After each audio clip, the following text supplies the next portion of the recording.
Hello, people. This is Andrew again with a dose of Drew and another knife review. This here is the follow-up full review to a first impression of the Bestech Falko. And spoiler alert. Whoa. First things first. This is a 154 cm blade with titanium liners, titanium clip. That is carbon fiber and blue G10 in the handle. That is a titanium back spacer as well. Looking right at the design right off real quick, you can see that it is an extraordinarily clean design. Get one tail screw, one pivot screw, very little marking on the blade. Come to the other side, one screw in the clip, one tail screw, one pivot screw, very little marking on there, just Kombu, the designer signal. This is a clean design, you guys. This is a very clean design. And I mean, I really can't begin to state that enough. How do you even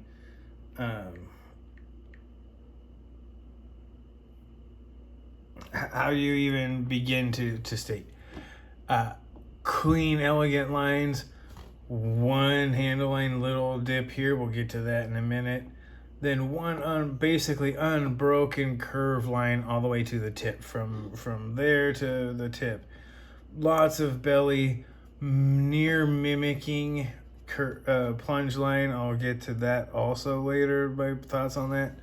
Full finger choil, lots of room, and a bit of bunch on the end. My gosh, right? This is, if you have any questions about that, here's what I'll tell you. 8.5 inches total overall length. Blade length is about 3 5/8. Don't have, actually I do. Here it is. I do have it. We will go straight to the 8.5, right? If you do it along the lines of it, it is a little over 8.5. If you do it on straight, it's 8.5. Let's give you that. Little over 3 inches on the blade, or 3.5 inches on the blade. The measurement they say is 3 5/8. I don't disagree. Cutting edge coming in at 3 3/8. Right, wide enough blade, 1 1/8 inches, 0.15 on the blade stock is what they claim. I don't doubt it. It's hard to see. There's one spot, I don't even know if you can call it, where it's right at the very spot where the bevels go, where you can see the whiteness. There's swedge bevels everywhere, right? Claimed weight on this is 4.06 ounces. Makes sense, it feels like it, but my goodness, with the balance point right behind the pivot, this thing is lively in the hand and does not feel like 4 ounces. I can tell you right now, the balance and use of this knife does not feel like 4 ounces at all. This is quite honestly somewhat stunning, a term I rarely use, but somewhat stunning in its ergonomics, balance, and just overall design. Very much so. Couple of things, well, before we get into that, size comparisons so you guys can see. Weights on there, little over 4 ounces, just under 4.1. Again, just over 3.5 inches on the blade, a problem for some people in carrying. With those size comparisons, let's get some of the smaller ones out of the way here.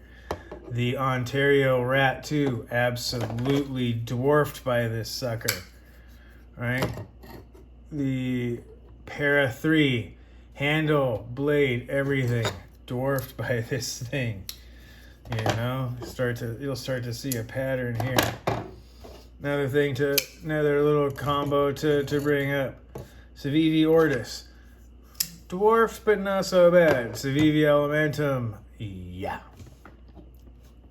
absolutely overtaken in size comparisons to that. Get another couple more here.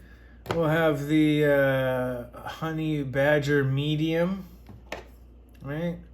Warren Cleaver style, as you can see. And this is, I do not have the full size. This is the Ritter Hogue Mini. As you can see, it is much larger than all of those. Those are not really accurate comparisons, though I will do one more just for standards' sake. And once here, as you can see, not just any leak, but a random leak. And the Kershaw Blur. This particular one is in the M4 Special Edition. As you can see, it is larger in handle. It is larger than either of these knives. All of these things that are out here are some of my standards. I tend to usually go for smaller knives, which means you'll see this is larger than most of my normal measurement standards. In that light, I'm going to bring out a couple of others. Something that I think fits a little bit more that you may be looking at. So, Kershaw Bare Knuckle. Right? Definitely something that's in there. This one is the 20CV version, which is actually a really good competitor. You can see the handles are almost the same length. The blade length is pretty much the same. And cutting edge, depending upon how you want to measure it, cutting edge length is one thing. But I'm going to tell you right now that length of that curve is longer than the Kershaw's.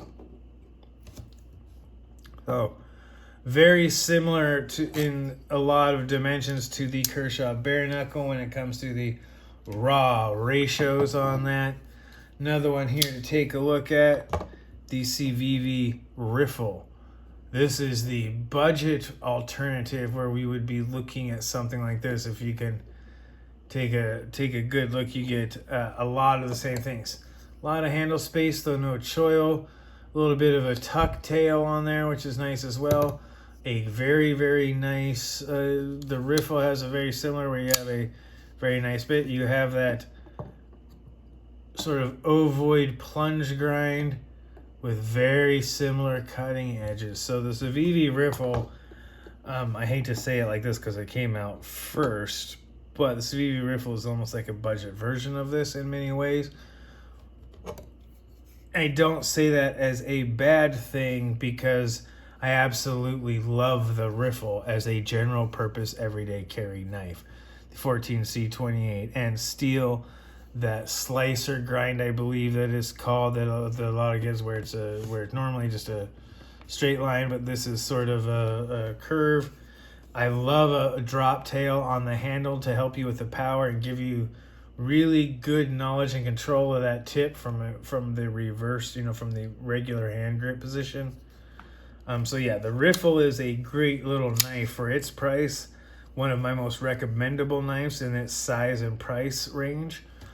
So I do the Riffle no disservice, and I believe I give the Bestech high praise to say that this is a budget version of the Falko in many ways. Not the same company, of course, just in a lot of other stuff. And one more, just to get the size versions together. This is the CJRB Tala. Another one of my largest knives. This is the GT10 version, not the carbon fiber. I do not recommend the carbon fiber peel ply version, as it is square and flat on the scales. CJRB Tala in the G10 is contoured, and you guys, it's so worth it. This is the gray blue color CJRB comes. I have dyed it this other color. This has a choil as well, and if you look, just to put it in there with the choil and the hand space, very similar hand space. Very, very, very similar hand space. Hard to get over it. Deep carry, right? So you've got similar things, but then again, you get this Warncliffe style where you've got similar cutting edge length.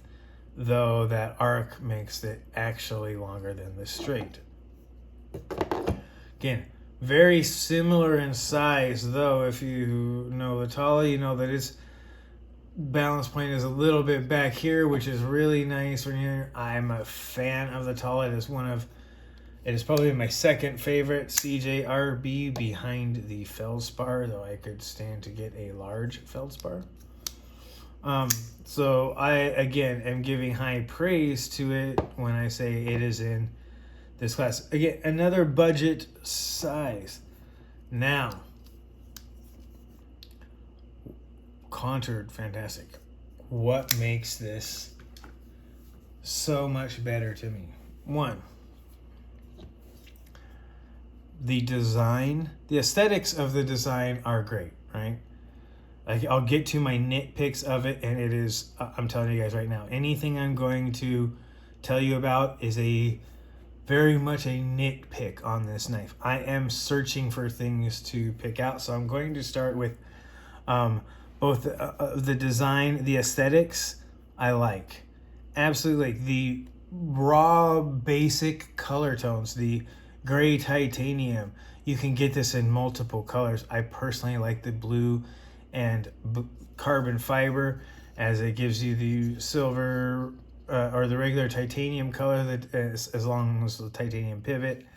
I kind of like the blue, black, and gray color scheme. I think it is the most attractive of the color schemes they offer, though the red, orange, and others are fantastic. The gray and black may even appeal to more people. That being said, the attention to detail is phenomenal.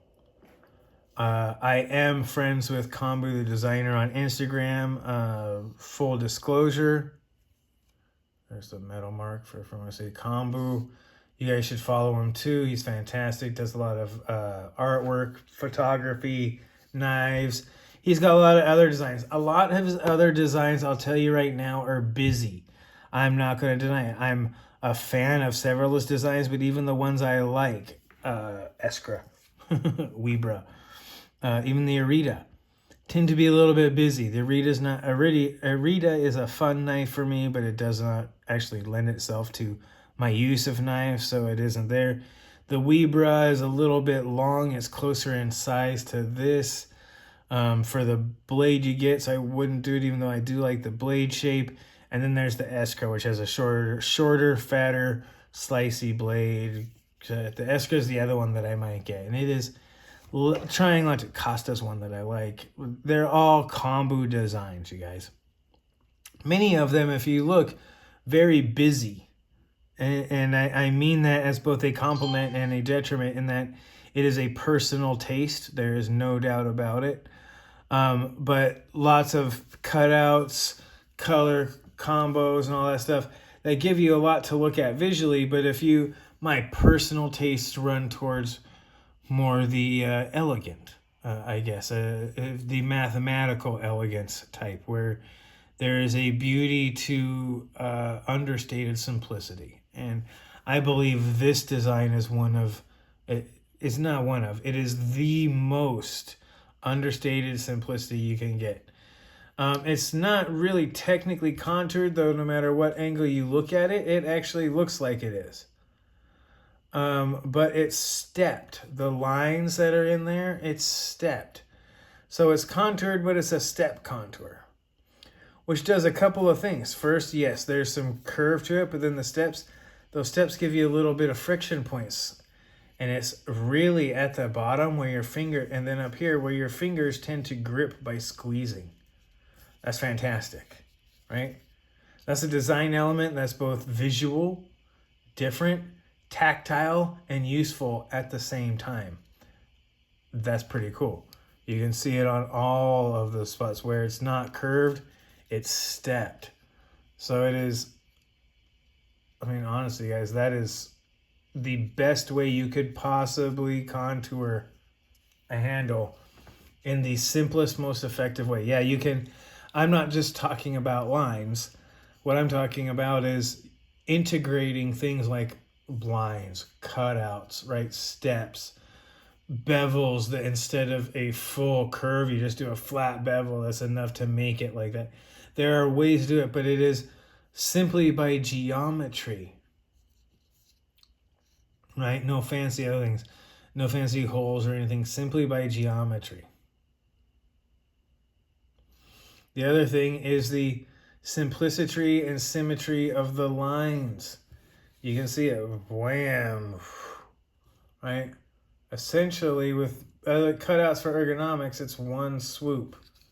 You got this little ergonomic cutout in the one swoop, and we'll get to that too. The cutouts for the thumbs, the liner lock, almost completely flush, but there's that beveling inside that is just enough with number one.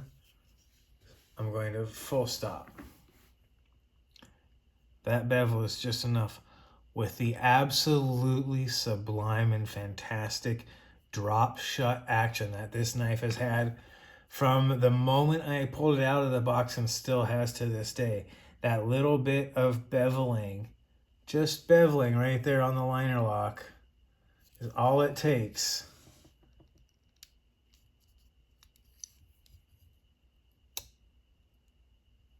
Right? I show this on my other videos. Fingernail only, and I don't have great fingernails right there to do it. Right? Breakover point is a little bit far, but it's just enough. If you put your thumb down right on that bevel, if your thumb is right where that bevel is most useful, it drops right where it's most useful, and then I can't do it because I'm doing it on camera. If you're doing it straight out, this won't look as good on camera, but it'll show you better. It drops right to where your finger is. Again, you guys, the angles suck. There we go. Flops to my finger and then drops shut. If you do that at a vertical, this thing is absolute guillotine drop shut. You do it at a slight angle like I'm doing for the camera, and it is smooth drop shut, right? Controllable just by the angle away from you do. I've seen some people struggle with the opening hole on here. I'm going to tell you right now, I have yet to experience any difficulty whatsoever. From rolling it out to the freeway flick or Spidey flick, different fingers. I've even been able to, I believe, if I might be able to do it, do the pinky trick, or was it the ring finger? Yeah, the ring finger will do. It is smooth, well-tuned detent action. Right? So the design on that, the mechanics, oh my God, the action is ridiculous. The action is absolutely ridiculous. The design aesthetics, very, very on point. It has elegant lines and all that sort of shit. I say that the country in me came out right there. Please excuse that. But it's not.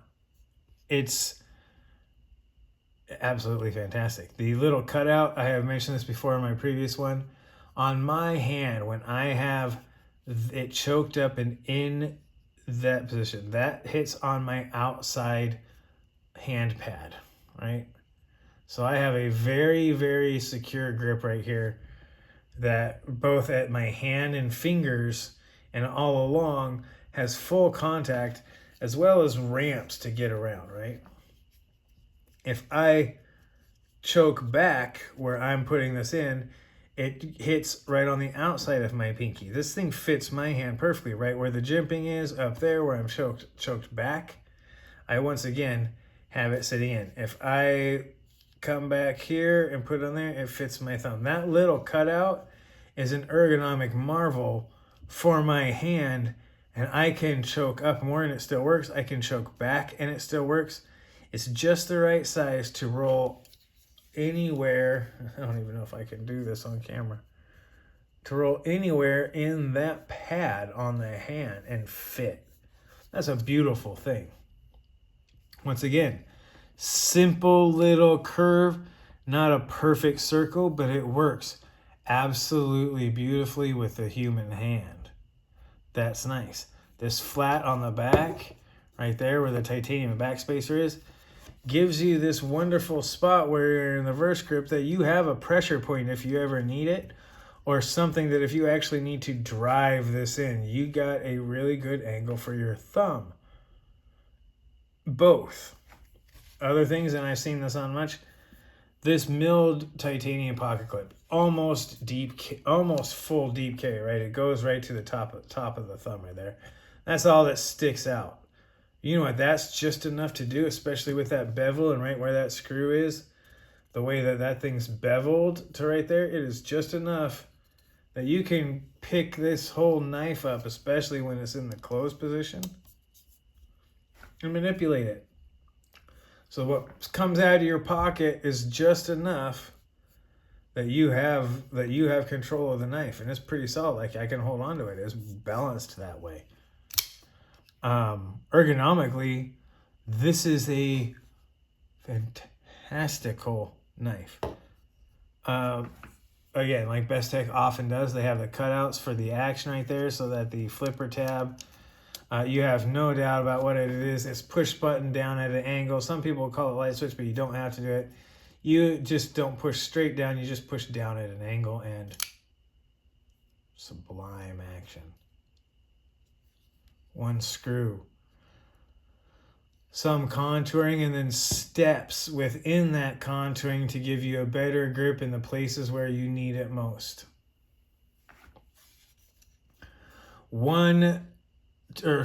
Two bevel lines on the clip. One for grip and one to match the other lines that you can barely see, but only when you move it in the light. All the rest for the finger, and on top, a little bit of friction points for where your hand goes over when you're in the pinch grip, or when you're here, you don't even feel them. Right? So there's that. There's these bevels on the front, right? Seems weird. You're like, that kind of matches the line, but it doesn't. But then you actually come up and try and pinch grip right here, and you can.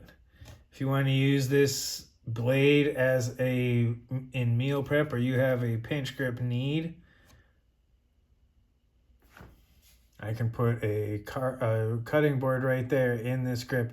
My fingers are off the cutting board, and I get almost full clearance for 2/3 of the blade that way, if I needed to do it. If you do it in the pinch grip where you use the choil, that gives you a ramp for your thumb that gives you not only a flat spot for control, but puts your thumb in a locked position, as well as a soft edge when your finger's wrapping around it. It kind of gives you more secure purchase on the knife. So this grip right here, absolutely usable. Pinch grip, absolutely usable. Come up here, yeah, full choil. Finger the blade, get control. Choke back, absolutely. Not only can I choke back, but it tucks right into my hand right there. So I have, not in an unusual bit, if you look at how that goes into my hand, I have a really significant, I don't know what you need to thrust this knife into, but that grip gives me really significant thrusting capability. And if you look at that grind with the swedge, the thickness, and then this long, full flat, which is beautiful, goes out to a still relatively stout tip. It is thin behind the edge, but I have measured it, and this is no joke, anywhere from 21 thousandths to 17 thousandths behind the edge. 17 here, 21 back here, and at the tip. So this plunge grind, even though it's all flat, because of the way that this goes, actually goes to a thinner edge out here, right at that belly, where you would do most of slicing. That has a more, what's the word I'm looking for? More a wider angle, or a steep, not as steep an angle, I guess I should say, out where you would do some of the more deep, hard, like carving type stuff, or out at the tip where you might jam it into something, or need that tip to be able to do it. It's a little bit thicker and has a wider angle. That is probably the most annoying but beautiful thing about this knife. It's annoying if you're a hand sharpener. And I'm going to tell you right now, if you have a machine, if you have any type of mechanical sharpening system, you're going to wonder why you can't match the edge. If you do it by hand and you match the edge by feel and by sight, you'll have no problem because it starts steep, goes low, and then you just steep, shallow, tip, right? And same thing, tip, shallow, steep, right? So you can actually, I hate to say it this way, but if you do a bad sharpening job manually, you'll match this. That's what I got. There's ways to say that is a bad sharpening job because of the angles. Now, in real world use, I haven't even stropped this more than twice per side. That was how I discovered the strange case of the bevel and why I was getting wild measurement differences on the behind the edge. That's 154 cm. I happen to have the half micron diamond paste that I used to strop this. The first run on each side, and I checked it, it felt duller. And then I really just did the next 2 strop passes on each side, visually and manually feeling, manually feeling for the smooth, and visually watching to make sure the edge wasn't lifting or digging in as I matched the leather. And that's when I found the bits, and then I took a little bit of angles, some angle guides and all that stuff, and kind of measured it out. So it's about a 3-degree difference. These two are the same, and then this goes out to about a 3-degree difference as far as there, and thinner behind the edge. So there's a compound grind to it that is quite actually useful in daily bits, and that this is still ridiculously sharp. That's also a testament to the 154 cm, which brings me to the design. Yeah, love it. I'll get to my nitpicks on that at the end when I have to get there. The aesthetics, this is fantastic. It looks like a knife. It looks like a tool. It looks dangerous without looking dangerous. It is a clean design aesthetically. Oh my God. Like, you can't hardly, the only way you can get cleaner than this aesthetically is with an integral, right? Oh, you have a clip that, or like one of the lion steels that sinks in and matches with no screws because it's a freaking integral. That's the only way to get cleaner. There's one logo on this side, right? Bestech. One logo on this side, Kombu, and the blade steel stamp. It doesn't get cleaner than that, you guys. That's just like impossible to get cleaner than that. I don't know how else to say that.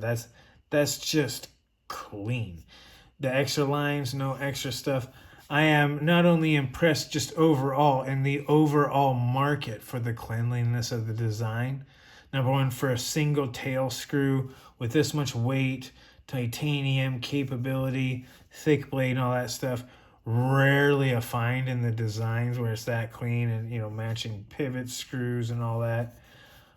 But my goodness, with only the lines to do it, everything has a function. Every design element also functions, right? So we've got these 2 raised pivot collars on both sides, but if you pinch grip it, that gives you a good purchase. You can know exactly where it is. And then if you really need to pinch up, if you choke up even on the pinch grip, you got those nice flats. But on the running back, I know exactly where to put my thumb. There's a raised dot that tells me, right? So yeah, there's a design element that has it. Same with the finger guard, the choil. The mechanics are, honestly, drop shot. Controllable by angle, fully drop shut, still centered, has been this kind of action for me out of the box. No problem on any deployment method. Again, I can deploy this knife. I suck at this, you guys, but with my... let's see if I can actually do this better if I try with my ring finger usually. Oh. Every time I do get it, it ends up tagging my table, which is testament to the durability of the tip, I guess. Though, probably bad for my desk. Still, yeah. Sublime, smooth, incredibly well-tuned action. Titanium liners, carburized titanium lock face on there. So yeah, it won't last as long as hardened steel, as like, you know, the really hardened steel face. So if the hardened steel face lasts 10 years, the carburized titanium will last 8. Like, for usefulness factor, it's good to go. I can't begin to say enough. The 154 cm, yeah, it's... A lot of people might not think it's the highest end. It's not CPM. Microtech used 154 cm in some of their outstanding high-end knives for a long time. There are still other high-end knives that take it. It is a steel that you can heat treat well. 154 cm is, depending upon geometry and heat treat, one of the best steels for EDC and pocket knife use, in my opinion, that you can get. 14C28N is another good balance of properties. The upcoming Magna Cut, the Knife Steel Nerds, Dr. Laren Thomas, and Crucible Magna Cut just takes everything else to the nth level. It's 4V levels of performance with better than 20 CV levels of corrosion resistance, which is sort of like the unicorn holy grail you're lying to me mix of properties in a knife steel. That being said, corrosion resistance, as good as VG10, if not better. The molybdenum in there will resist pitting, help it resist that, as well as plenty of chromium in solution to maintain good corrosion resistance and lots of different stuff. It's a steel you can use in kitchen knives. Take relatively decent care of it without worrying about pitting, too much rust on the edge or anything like that. It's a good steel. So high end or not, which brings me to noteworthy points being, I mean, honestly, the design. You guys, Kambu knocked it out of the park with this design. I have said it before in this review. I'll say it again. The elegance and simplicity, the cleanliness of the design, so noteworthy on it.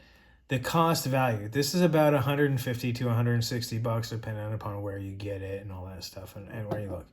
Right now, it's selling for about 150 to 160. That's competitive territory, right? You start getting things like the wee kite fin in that territory, right? You start getting special versions of people's personal favorites, like pair of threes, in that territory, right? You are easily outstripping something like a Kershaw bare knuckle in 20 CV in that territory. You start hitting some really significant levels. And I'm actually going to sit here and say, I have a few knives of my own that are well above the $150 mark, $200 mark, all that stuff. This is worth it, you guys. This is worth it. $200 knives, a $200 Bestech doesn't have as good of action.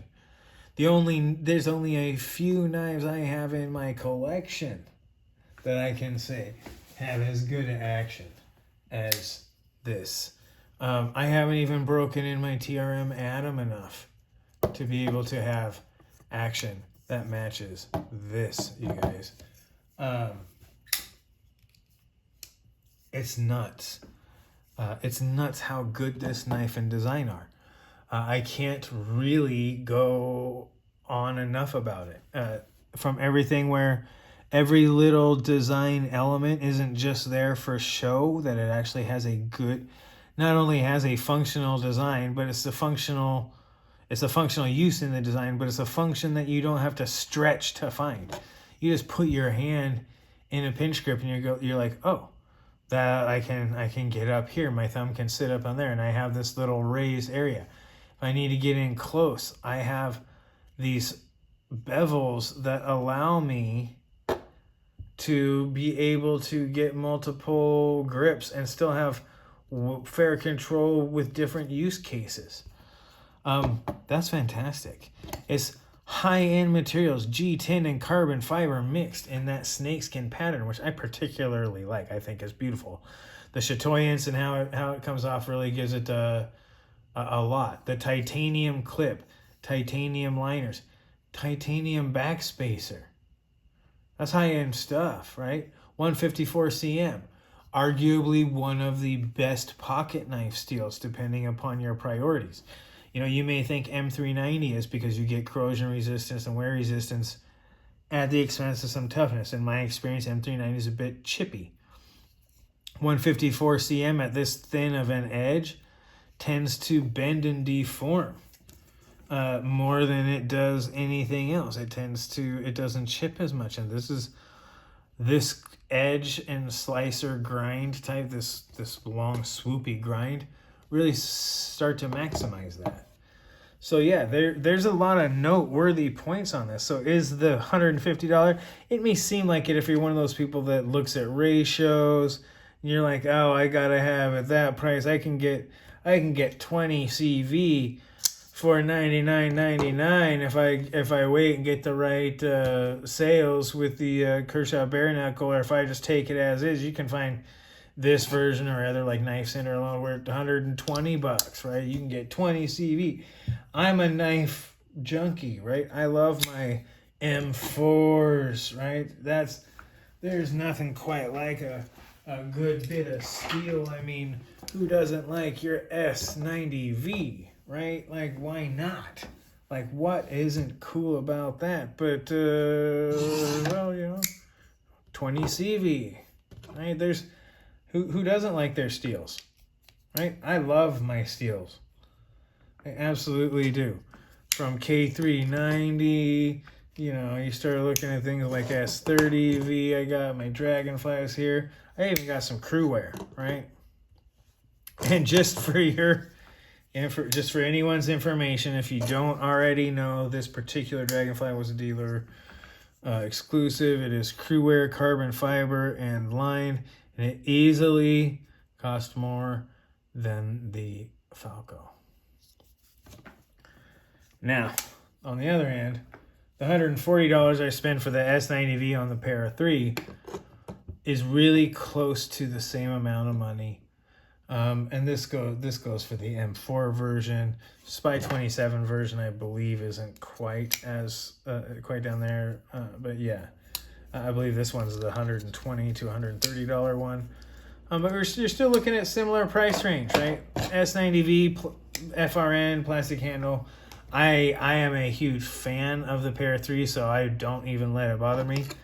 But I can spend $140 on a plastic handle for S90V. I can easily spend $150 for ridiculously good execution, high-end materials, and all that stuff. And arguably a lesser steel, but a more balanced steel that will last me for a long time. For me, the cost to value calculation or calculus is easy. This is worth it. As long as that's what I'm expecting. If I'm expecting it to have, I need to have S90V with carbon fiber at this price. If you're someone who needs to have all that at this price, I can't convince you otherwise. But this is actually there's $200 knives that are put together either this well or lesser that use the same steel or different, and they're still worth it. I mean, I'm amazed at how good the 14C28N heat treat is on this particular riffle. 14C28N in some ways has a better balance than 154CM. 154CM has better edge retention for the same hardness, blah, blah, blah. Well, this is way tougher, you guys. And in my experience, they take a similar edge, but the 14C28N takes for the same polish, it takes a slightly finer edge. So yeah, steel is what most people argue about. I've probably spent way too much time on it because I kind of think anyone who knows that 154 cm has been a high-end pocket knife steel for a very long time and still is, right? So that's fantastic. This is a fantastic knife. Now I'm going to get to my nitpicks, and this is my personal bits. One, I would love to have seen the swedge to continue this angle right there. Right, so instead of going and then flat, I would have loved if this had just a rise with a swedge to go to that tip so that it gave you a little break off instead of this hard square edge right there to maintain this line. If there'd have been just the tiniest little swedge that would have allowed that to kind of balloon out and make it almost exactly symmetric on that oval, that to me would have been the most perfect execution of this design. Never would have seen it closed, right? If you look here, the little bulb would have came out and then came down and tucked right in there. Never would have seen it. Wouldn't really affect the carry profile anyway. Would have taken advantage of the thick stock by giving you a breakover point sort of like this, but would have been then a swedge, so that there wouldn't have been any point during this particular grind where it didn't have some relief on the top edge. And for this particular grind and the way it works and the way you would end up doing it, I mean, you can slash, you can skin, this will do it all. That would have been another practical addition that wouldn't have really messed up the lines.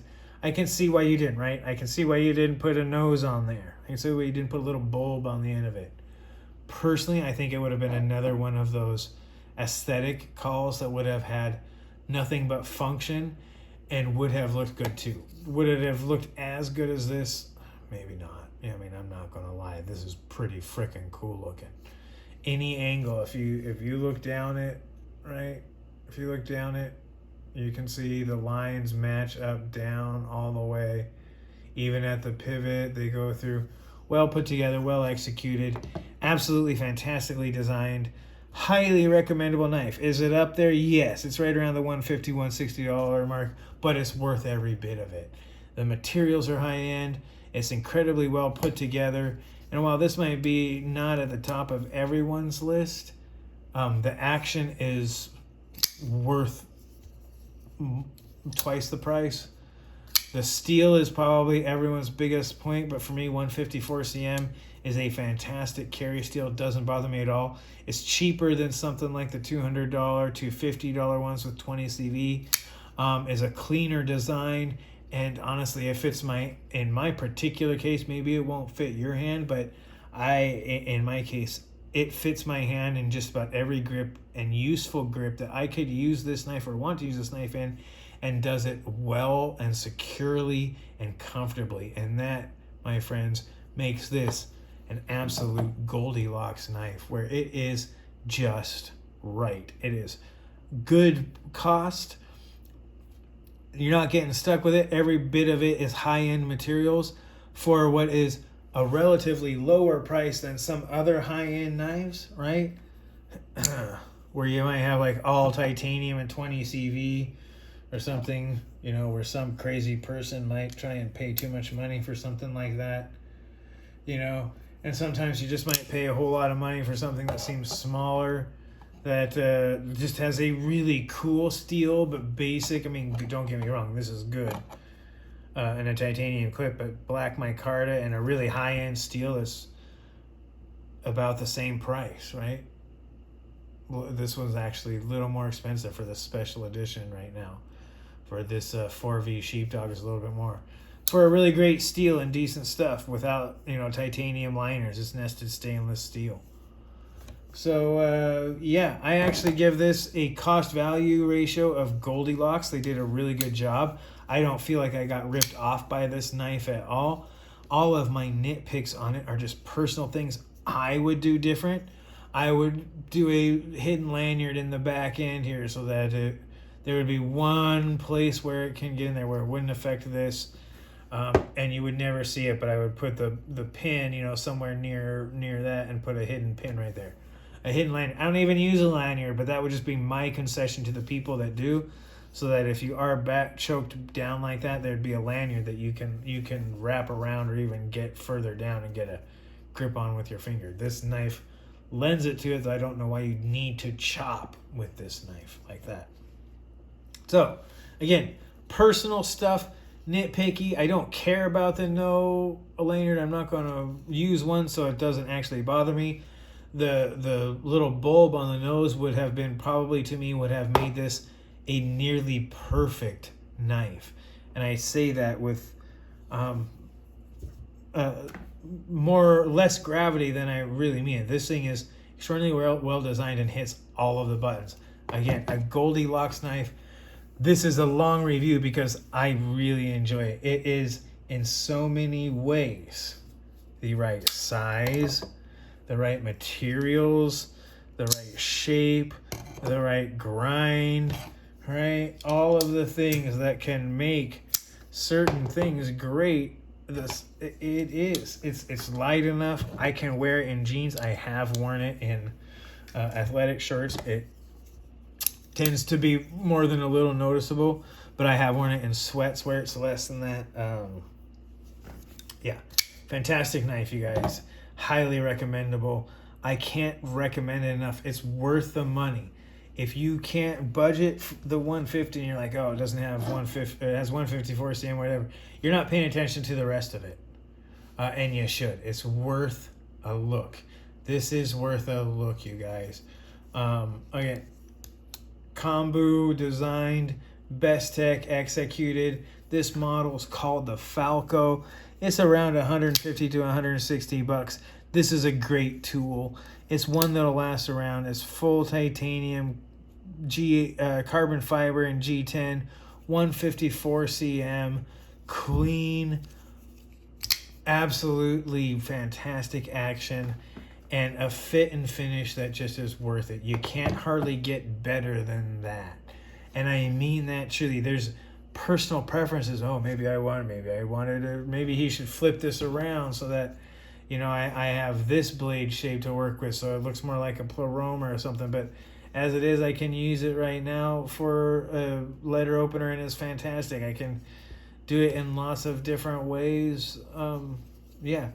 Any complaint you have about this knife is going to be one of those things where you're like, you know, I just want this one little thing different because everything else is so awesome. This one little thing would just make this perfect. And I really think that's what almost anyone who uses this knife will say. You'll have a couple of little tiny nitpicks, and that's what keeps this knife from being perfect. And in some ways, that's what makes it a perfect knife. It's just a little bit shy of being perfect, and that makes it really good at almost everything. It's just a little shy of perfect at almost everything. And you guys, that's a really neat trick to pull off. And I'll give kudos, recommendations, and a high degree of praise to an amazing knife. And that right here is the Kombu Bestech Falko. That's my recommendation. That's what I think of this knife. I am Andrew. This has been a Dose of Drew. I urge you to watch, like, subscribe, come back in the morning, do it again. Thank you very much.